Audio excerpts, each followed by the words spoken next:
My name is Ariana. I am 24 years old. And today I want to talk about some things that people with severe mental illness experience that other people might not know about. Or just like stuff in general, kind of. I watched Sarah Baska's video and she was being like really vulnerable and open about like what she was going through. And I think that even like my family members, like people who are really close to me, don't even know about some of the stuff that I go through every day. So I just want to talk about it. And yeah. So first thing that I wanted to say is that shit, I'm literally struggling to speak. Oh my god. Okay. So when I was 18, what is this? Okay, shit, I'm getting so distracted. Okay. When I was 18, I was diagnosed with generalized anxiety disorder. Oh my god, I literally can't think. Agoraphobia. What? Now I can't even remember. My brain is just out. I'm gonna try to rein her in. Come on, girl, you can do this. I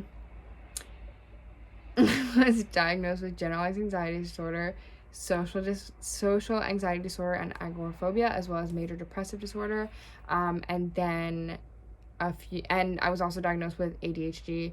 And then when I was 22, I was diagnosed with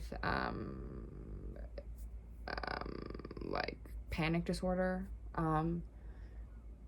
And then a few months ago, I was talking to my therapist, and she said that I should talk to my doctor about possibly suffering from bipolar disorder. And I talked to him about it, and he's like, I don't know. And then he was like, I can put you on bipolar medication, though. And I was like, okay. And then he did, and now I'm taking bipolar medication, but I have not been formally diagnosed as bipolar. So, yeah. I'm so sorry. I'm struggling to focus so hard. I'm struggling. Come on, girl. You can do this. I filmed this video once, and when I talk about these things, I have a tendency to dissociate. So my brain is like literally trying to run away from me right now and go somewhere else, and I am trying to pull it back. I'm trying to pull it back, girl. Ow. I suffer from severe PTSD as well, which is post-traumatic stress disorder. Also, if I stutter, it's because I'm having anxiety, because I hate talking about this, but I'm gonna do my best just so that people can understand more about people who are like me, that suffer from trauma-based mental illness and suffer from severe mental illness. So yeah, I'm just gonna talk about something that just happened today. So my mom sent me a picture of Elf on the Shelf, and she was like, you should get one, and you should make this like popular in Japan, because that's where I live. And I just had like this image in my head of the Elf on the Shelf. It's cute, right? But like in my head, I just imagined it like flying off the shelf and like trying to like hurt me, or like not even being like actually that happening, but like me thinking that was gonna happen, and then like freaking out and like throwing it off my balcony or something. Or like me like putting it on the shelf and like forcing myself to keep it up because it's like festive, but then like at night, like I would literally like have like night terrors about it and like not being able to sleep or something. Yeah. That's like something I have to worry about. Like I have to be careful of what I keep in my room, because I might like have a hallucination about it. Especially with my mirror. I've been doing so good. I've had my mirror like out, like in the open for almost a year, I think. Year? I don't know. Usually I would keep it covered because I have mental illness. I believe really weird things. So I would keep it covered at night because I thought like crazy stuff. I don't really want to talk about it. But yeah, I would always keep it covered. But recently I was just like, you know what? I'm not going to keep it covered. Well, not recently, but like a year ago. And I pushed through, and now I don't have to keep it covered. But I wouldn't like it if a mirror that was closer to me was uncovered and facing me when I was sleeping, I would probably not. Yeah, I have a mirror over here. It's like a small like egg mirror, if you know what I mean. And I can't have that facing me while I sleep yet, because I don't know. I'm scared. Yeah, but that's okay. I look at that. I have that mirror uncovered when I sleep, so good for me. Yeah, that was a big thing. That was difficult. Also, I used to have a thing where I would keep all of these, like, stones, like, what do you call it? Crystals? I had, like, all of these necklaces of crystals, and I would keep, like, these talismans, like, on my body at all times, and I wouldn't shower in them.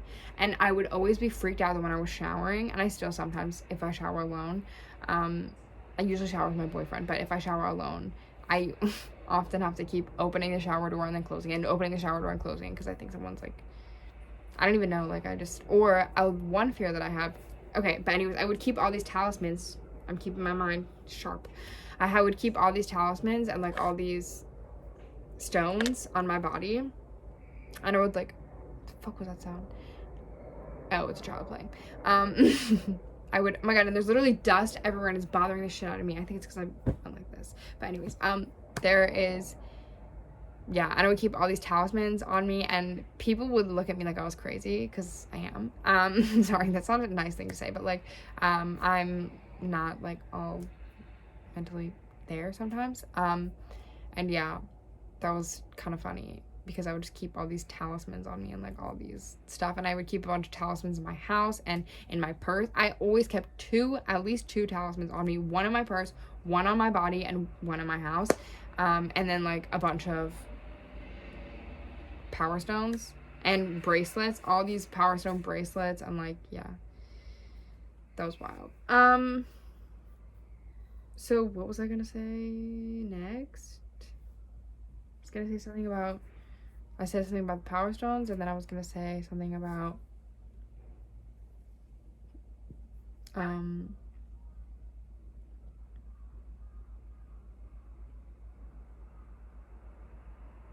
or, like, sometimes I would find something that didn't make sense to me, and I would, like, freak the fuck out. Like, one time, okay, so sometimes, like, if there's, like, you have, like, fake leather, or, like, even real leather, I guess, there's the shiny top part comes off, and I have, like, a bunch of fake leather goods, and the shiny top part is coming off, but I didn't realize that at the time, and there was a piece of it in my bed, and I thought that something had passed over me, and, like, left a piece of its clothing on me, and I was terrified. Or, like, just weird stuff, like, things that don't make sense make total sense to me that I don't get. Or, like, especially, like, I don't know, I've heard really mentally ill people talking about something, and everyone's like, that's fucking weird, that doesn't make sense. I'm like, no, that totally makes sense. And they're like, no, it doesn't. I'm like, yeah, it does. They're like, okay. And I'm just like, it's the mental illness, love. But yeah, so things that I have to, like, be taking care of, things that I have to be careful about. I have to always, usually if there's a trigger warning before something, I don't watch it. If I'm, like, in a really good place, maybe I'll watch it, but, like, even then, I try my hardest not to watch anything with a trigger warning. Something that's really hard is when things don't have trigger warnings, and it catches me off guard, and I'm like, I don't think people realize, like, some people are like, oh, like, trigger warnings, safe spaces aren't needed. Literally, people like me need them to survive, okay? If you catch people who have severe mental illness at the wrong time with no trigger warning, you could literally, that could kill someone.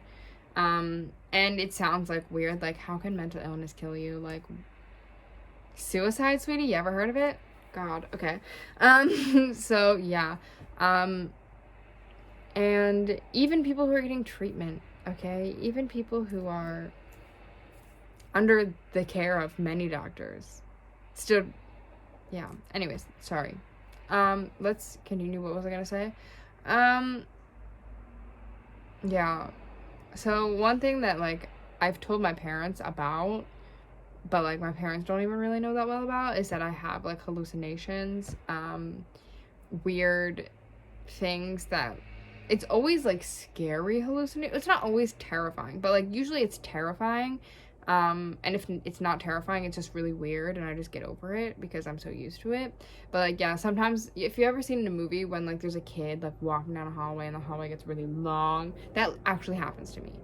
So I'll be walking down a hallway and I'll get really like long and like weird and start moving, and I just like ignore it because I'm like, okay, what the fuck else am I supposed to do? I'll just close my eyes, or I'll just rub my eyes, or I'll just like take a deep breath, think on my breath, center myself in my breath, and try my best. Or yeah, the other day this is a new one, I put my hand on my boyfriend, and my arm started being so long, and he was getting farther and farther away from me, even though we were in the car, so he couldn't be getting farther away from me, and we weren't moving, and my arm wasn't moving, but my arm was very long and moving far away from me, and he was moving far away from me, and it was really weird. Also one thing that I have, when I'm in the shower, like I was talking about with the shower, if I close my eyes in the shower when I'm showering with my boyfriend, I have an intense fear that when I open my eyes, he's not going to be there anymore, and that he was just like a figment of my imagination. Or yeah, stuff getting longer, or I have PTSD from an earthquake from a few years ago, and so sometimes I think that there's an earthquake when there isn't, and I used to have a really big problem with that, where I would freak out and be like, oh my god, there's an earthquake, but like there wasn't. So usually now I can calm down and I can check, is anything else moving except for my body? What's going on? Or I can ask someone, is there an earthquake? And they're like, no. And I'm like, okay. My head is hurting because it's not that I don't want to talk about this. I want to talk about this, but my brain hates talking about it. And my brain is just running away and running away and running away. Yeah, so yeah, a lot of times, also, yeah, losing memories really quickly, really easily. I will say something and I won't remember it, or remembering people's names and birthdays is also just really difficult, but like, especially, yeah, when I, like now, I don't remember what I've just been saying. I've been talking for 12 minutes. I don't know anything that I just said because I have been in a brown out sort of space in my head. Brownout is like when you know you were doing something but you have no idea what actually happened, or when you're kind of fuzzy on what's been happening. That's called browning out. It's like blacking out where you don't remember, but like you kind of have some sort of something. Yeah. So I've been browning out, and I'm browning out now, and everything that if that makes sense. And yeah, that happens to me often, and I will tell my boyfriend, like, sorry, I'm not gonna remember any of this tomorrow, or like, sorry, I don't know what we were talking about, I don't know what we were just saying. It's very difficult, especially because, and usually like I know, I can feel it when it's happening or when it's gonna happen. My brain is just kind of like fluffy on the edges. I don't know, I have like a lot of strange sensations in my body as well, so yeah. Losing memories happens, or not being able to, just not being able to remember stuff, like, I don't know, or saying something and literally not remembering it, doing stuff, not remembering it, etc., etc., etc. I just said etc., etc., etc. I meant to say etc., but yeah, can I not do that? Oh my god, like my eyes hurt, bro. And I literally, can I just tell you something? I opened my eyes and I closed them and I saw this, and I literally, in my head, like, this is how, like, fucking weirdly my brain is wired. I was wondering, I literally just did this, right? And in my brain, I had the most clear image of a sloth, like his face or her face. And it was a sloth, but like on Mount Rushmore. Not a sloth on Mount Rushmore. It was a sloth face carved into Mount Rushmore. Because I saw like this mess, and when I closed my eyes, it looked like a sloth's face carved into Mount Rushmore. Why? why? Can I, like, I want to be able to remember, like, my parents' birthday. Why is my brain thinking about a sloth's face carved into Mount Rushmore? I hate that shit. But, oh, if that's why, if you're wondering why, especially, yeah, people who suffer from severe mental illness and, like, trauma, PTSD, and, yeah, like, our brains, they hold on to a lot of, like, trauma memories and trauma feelings. So our brains are always more focused on survival than anything else. Like, our brains are more often in survival mode than not. So, like, remembering people's birthdays and people's names and, like, information about, like, stuff, like, I don't know, a test they studied, it's just gonna go away. Especially for me, it just falls right out. But, like, remembering, if anything, yeah, let's say I'm really anxious for a test, I'll remember it because my brain's in survival mode because I'm anxious. But if it's not something I'm anxious about, then I won't remember it. But you know what? No, I don't know anymore. Oh my god, no, I can't. I'm getting dizzy from, like, how uncomfortable my brain is talking about this. So I did my best. I tried to talk about what I wanted to talk about, and I'm gonna watch this video back, and if I actually was able to say what I needed to say, then it'll be posted. Okay, bye.